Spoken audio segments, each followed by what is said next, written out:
Mga boss, may batang tayo na Mio 125. Stock up siya mga boss.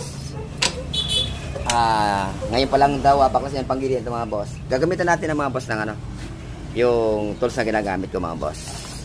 I-trade natin ng ganun mga boss dito. Kasi sa pinaka-guide niya mga boss, baka po nagkalawang na.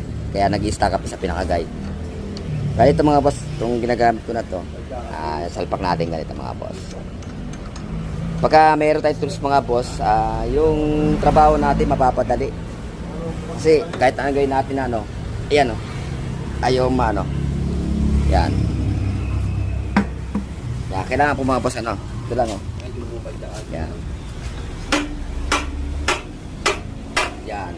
Laking ginawa mga boss pagka yung meron tayong tools na ginagamit. Makita niya mga boss yung guide niya may kalawang na. Yan. Kaya pagka ganyan may kinahanglan mga boss, linisin natin, tapos bago natin kabit, lagyan natin ng grasa mga boss. Sige po mga boss, kung nagustuhan niyo ating video, paki-like and share and follow natin po mga boss. Ingat palagi, God bless, thanks for watching.